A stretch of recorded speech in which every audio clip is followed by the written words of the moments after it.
Everybody, it's Brian Colbert with Providence Realty. Hope you're all having a wonderful afternoon. Today I'm with Tonya May with Movement Mortgage. Tonya, if you would just kind of introduce yourself to everybody and let them know who you are, what you do. Sure. Hey, I'm Tonya May with Movement Mortgage. I've been in the mortgage industry for close to 20 years, so I've got a lot of servicing background, the originations background, so a lot of different knowledge that I've got to be able to offer to the clients and to you guys. So I'm glad to be here. Thanks for having me. Absolutely. Thanks for coming. Yeah. Tonya does a lot of my mortgages here in the area. She's great. A lot of our clients love her. The process that they work with, which we will talk about later, is piece of cake. So let's kind of start with what are we seeing as far as buyers being on the fence about buying a home in today's market? I think that's a good question.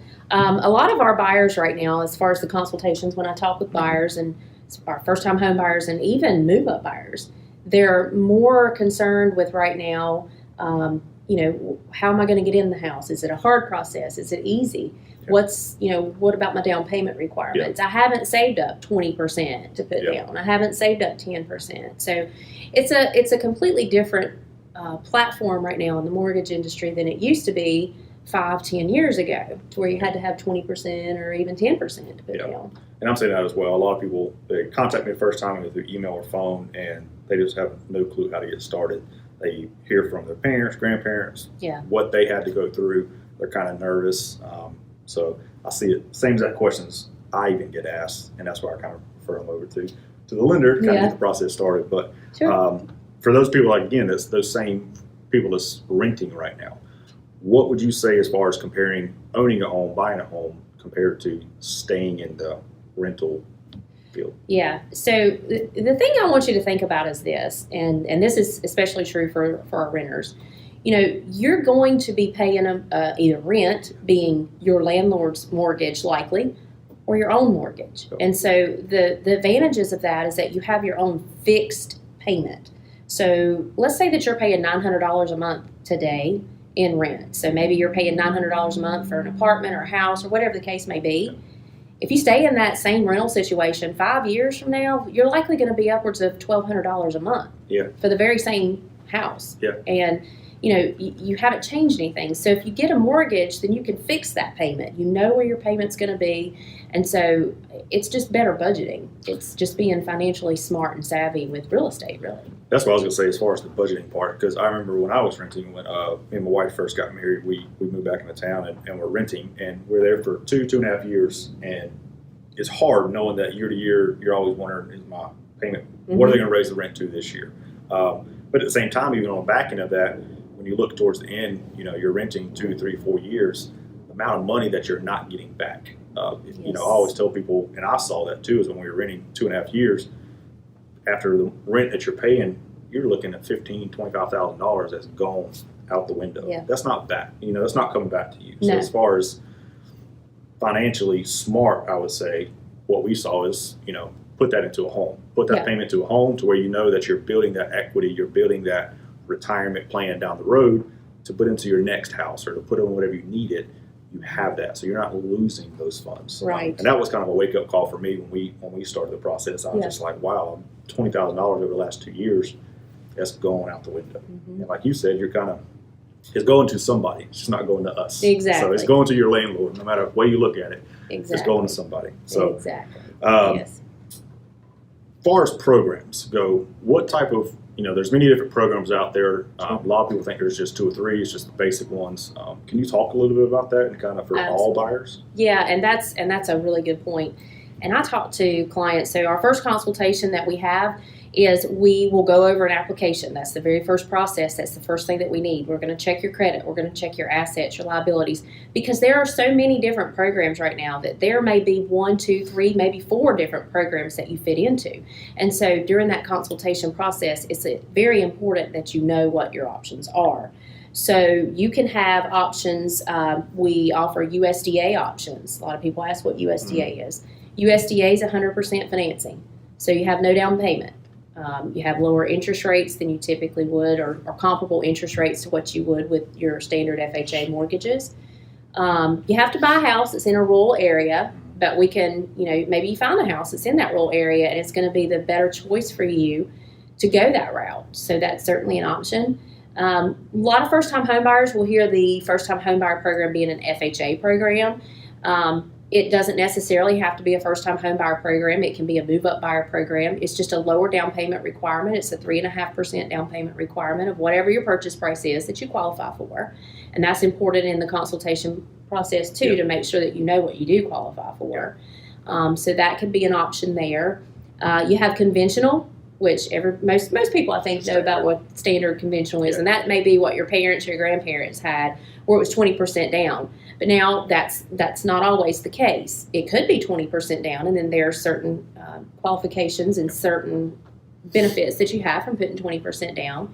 But some of the conventional options are also 3 to 5% down, and then there's also programs that are within the conventional. There's Home Ready, there's Home Possible. So there's a lot of different options that you can explore on that side. You also have a VA loan. That's for our veterans. Mm-hmm. So that's a huge benefit for our veterans to be able to take advantage of that and use those benefits. Find out what your certificate of eligibility says that you can qualify for, and use that. So that's 0% down in most cases. So we can talk through those as well. And of course, right now there's several different down payment assistance options that are available. North Carolina Housing is offering quite a few different options through their Home Advantage program. So that can be anywhere between 3 and 5% down, which is their standard program. And of course, they have the new $8,000 down payment assistance program that I'm sure you're getting plenty of phone calls about. Just a few. So that is huge right now. And so there was a $15,000 program that was available last year and the year before that, and that was only available for 5 counties in the state of North Carolina. And so that's now been branched out to where it's every county in the state of North Carolina, and that is a first-time homebuyer program. That is not a move-up program, but that is a first-time homebuyer program. So if you're a first-time homebuyer, you got a credit score of a 640. You have looked into different options as far as down payment, and that may not be the case, then you can use a full $8,000 to pay your down payment and your closing cost. So that's some different requirements that are put in place for that program. Now they have income limits. The income limits are based off of what they call the mortgage credit certificate limits. They vary by county. Guilford County is $60,000, but that's something that we could look at too. Okay. So if you guys didn't get that, there's tons of different programs out there. So there's not just one or two. She probably didn't even go into half of them. I could keep going. Yes. So if you're kind of on the fence, you're nervous as far as qualifying, like I said, reach out to Tonya, reach out to myself, and let's just get the process started. You spoke a little bit on the $8,000 program because, like you said, I'm hearing a lot about it. You see it all over Facebook, all over every other site.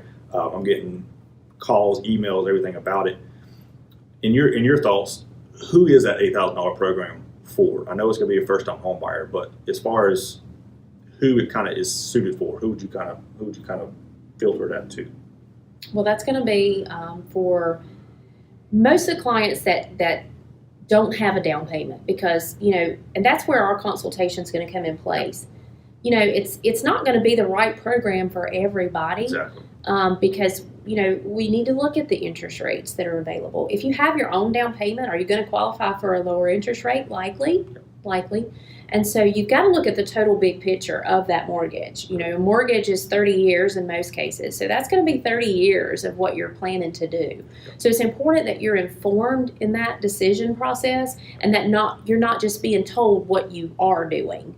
Because it's ultimately your decision on what you do. It's just up to me to make sure that I give you those options, and I do tell you everything that you can do and what's available to you. So your maximum purchase price on that is going to be $250,000. So if you're looking at buying over a $250,000 property, then that's not going to be the program for you.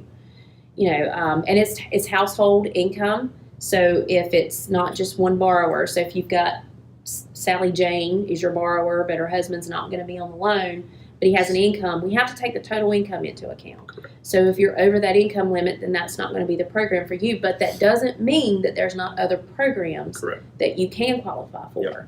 Because like I said, a lot of times those first-time home buyers, those people that's renting, you mentioned it earlier, is their initial thought is, well, I don't have 20% put down. But it's good talking about knowing about those other programs, because there are many options out there. You don't have to have thousands and thousands of dollars to be able to put down and to get into a house to kind of set up your future for your family. Absolutely. So we kind of talked about it briefly. As far as somebody looking to get started, they're renting right now, they're living at home, whatever it is. What's the process? What's step number one they should take? Step number one. So we have a process here that's very unique with Movement. Movement does what's called upfront underwriting. And so that first process is going to be, we need an application. It's available online for your convenience. That is the smoothest process that you will ever go through, I promise. It's just asking you some questions, yes, no questions, and you're actually filling out the application. It's filling out the application for you. So once you're finished with that, it'll take you maybe 10 minutes. When you're finished with that, it's going to notify me that you have submitted your application. I'm going to pull your credit. I'm going to talk to you about all the things that you could potentially qualify for. We'll talk about what makes the most sense for you. You finish uploading documents. We're going to send all of those documents, that entire package, up to our underwriting team. Our underwriters will have 6 hours to review that file in most cases. Some cases it's 24 hours that they're going to fully review the file and make sure that all of your documents fit the program guidelines that we're into. And then from there, you're going to get a commitment letter and an approval that tells you exactly what you can qualify for. Yep. So unless you change something in that profile, so if you change your job, or if you go out and you buy another car that maybe we didn't know about, don't do that. I'll say don't do that. Don't do that. We'll talk through all of that. And I actually have a brochure that I like to give out to the first time home buyers, and even my move-up buyers, because it's different. It's different. I mean, even 3 years versus now, there's changes. They're always evolving in the mortgage industry.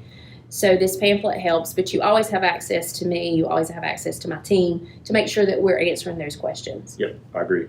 Well, like you said, thank you for kind of coming out today. Thank you for answering the questions. If anybody has any questions from the video today, as always, you can comment below, send me a message, reach out to me or Tonya directly. I will put our contact information in the comment section below. So hope you all have a wonderful day. And again, if you're looking to buy a home, contact Tonya or myself. Thanks, guys. Thank you. Bye.